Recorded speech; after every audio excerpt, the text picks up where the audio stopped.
Gulliver's Travels, A Voyage to Brobdingnag, Chapter 3. The author sent for to court. The queen buys him of his master, the farmer, and presents him to the king. He disputes with his majesty's great scholars. An apartment at court provided for the author. He is in high favor with the queen. He stands up for the honor of his own country. His quarrels with the queen's dwarf. The frequent labors I underwent every day made in a few weeks a very considerable change in my health. The more my master got by me, the more insatiable he grew. I'd quite lost my stomach and was almost reduced to a skeleton. The farmer observed it, and concluding I must soon die, resolved to make as good a hand of me as he could. While he was thus reasoning and resolving with himself, a sladrel, or gentleman usher, came from court, commanding my master to carry me immediately thither for the diversion of the queen and her ladies. Some of the latter had already been to see me, and reported strange things of my beauty, behavior, and good sense. Her Majesty and those who attended her were beyond measure delighted with my demeanor. I fell on my knees and begged the honor of kissing her imperial foot. But this gracious princess held out her little finger toward me, after I'd sat on a table, which I embraced in both my arms and put the tip of it with the utmost respect to my lip. She made me some general questions about my country and my travels, which I answered as distinctly and in as few words as I could. She asked whether I would be content to live at court. I bowed down to the board of the table and humbly answered that I was my master's slave, but if I were at my own disposal, I should be proud to devote my life to Her Majesty's service. She then asked my master whether he was willing to sell me at a good price. He, who apprehended I could not live a month, was ready enough to part with me, and demanded 1,000 pieces of gold, which were ordered him on the spot, each piece being about the bigness of 800 mordros. But allowing for the proportion of all things being that country in Europe, and the high price of gold among them, was hardly so great a sum as 1,000 guineas would be in England.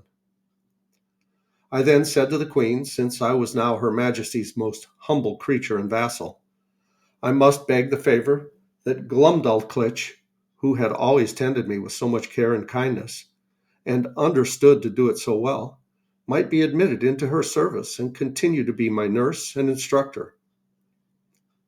Her Majesty agreed to my petition and easily got the farmer's consent, who was glad enough to have his daughter preferred at court. And the poor girl herself was not able to hide her joy. My late master withdrew, bidding me farewell and saying he had left me in a good service, which I replied not a word, only making him a slight bow. The queen observed my coldness, and when the farmer had gone out of the apartment, asked me the reason. I made bold to tell Her Majesty that I owed no other obligation to my late master than his not dashing out the brains of a poor harmless creature found by chance in his field, which obligation was amply recompensed by the gain he had made in showing me through half the kingdom, and the price he had now sold me for.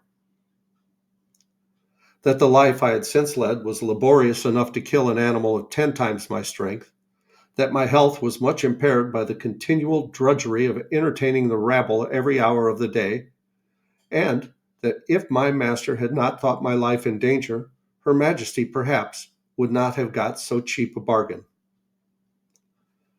But as I was out of all fear of being ill-treated under the protection of so great and good an empress, the ornament of nature, the darling of the world, the delight of her subjects, the phoenix of the creation.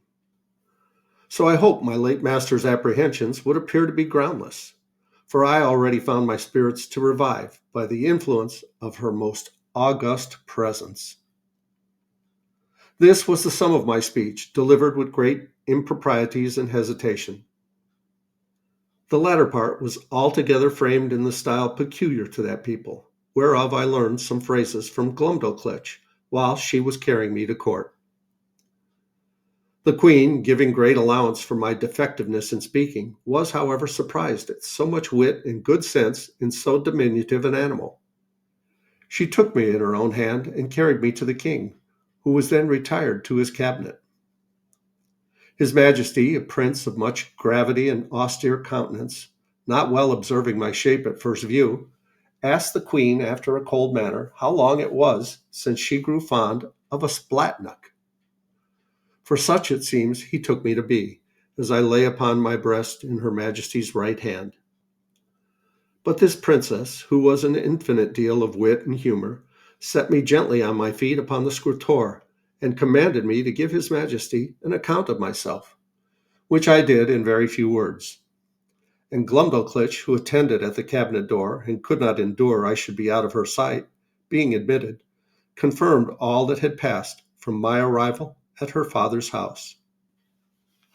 The king, although he be as learned a person as any in his dominions, and had been educated in the study of philosophy and particularly mathematics, yet when he observed my shape exactly and saw me walk erect before I began to speak, conceived I might be a piece of clockwork, which is in that country arrived to a very great perfection, contrived by some ingenious artist.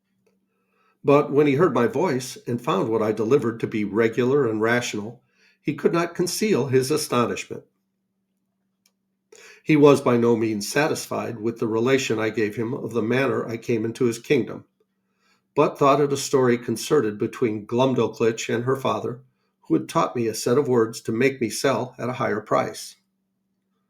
Upon this imagination, he put several other questions to me and still received rational answers, no otherwise defective than by a foreign accent, and an imperfect knowledge in the language, with some rustic phrases that I had learned at the farmer's house, and did not suit the polite style of court.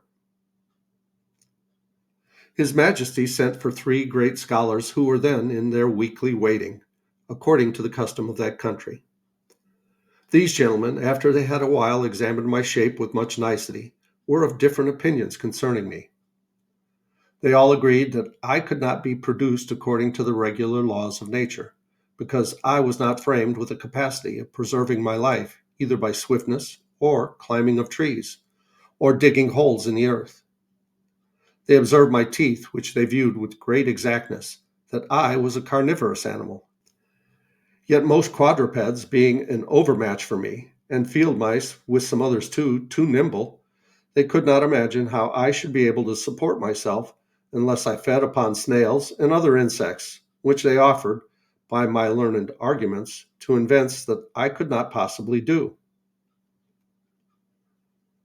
One of these virtuosi seemed to think that I might be an embryo or abortive birth, but this opinion was rejected by the other 2, who observed my limbs to be perfect and finished, and that I had lived several years, as it was manifested upon my beard, the stumps whereof they plainly discovered through a magnifying glass. They would not allow me to be a dwarf, because my littleness was beyond all degrees of comparison. For the Queen's favorite dwarf, the smallest ever known in that kingdom, was nearly 30 feet high. After much debate, they concluded unanimously that I was only relplum scalceth, which is interpreted literally, lusus nature, a determination exactly agreeable to the modern philosophy of Europe, whose professors, disdaining the old evasion of occult causes, whereby the followers of Aristotle endeavor in vain to disguise their ignorance, have invented this wonderful solution of all difficulties, to the unspeakable advancement of human knowledge. After this decisive conclusion, I entreated to be heard a word or two. I applied myself to the king and assured his Majesty that I came from a country which abounded with several millions of both sexes and of my own stature, where the animals, trees, and houses were all in proportion, and where by consequence I might be as able to defend myself and to find sustenance as any of his Majesty's subjects could do here, which I took for full answer to those gentlemen's arguments. To this, they only replied with a smile of contempt, saying that the farmer had instructed me very well in my lesson. The king, who had a much better understanding, dismissing his learned men, sent for the farmer, who by good fortune was not yet gone out of town. Having therefore first examined him privately, and then confronted him with me and the young girl, his majesty began to think that what he told him might possibly be true. He desired the queen to order that a particular care should be taken of me, and was of opinion that Glumdalclitch should still continue in her office of tending me, because he observed we had a great affection for each other. A convenient apartment was provided for her at court. She had a sort of governess appointed to take care of her education, a maid to dress her, and 2 other servants for menial offices. But the care of me was wholly appropriated to herself. The queen commanded her own cabinet maker to contrive a box that might serve me for a bedchamber, after the model that Glumdalclitch and I should agree upon. The man was a most ingenious artist, and according to my directions, in 3 weeks finished for me a wooden chamber of 16 feet square and 12 high, with sash windows, a door, and 2 closets, like a London bedchamber. The board that made the ceiling was to be lifted up and down by 2 hinges, to put in a bed ready furnished by Her Majesty's upholsterer, which Glumdalclitch took out every day to air, made it with her own hands, and letting it down at night, locked up the roof over me. A nice workman, who was famous for little curiosities, undertook to make me 2 chairs with backs and frames of a substance not unlike ivory, and 2 tables with a cabinet to put my things in.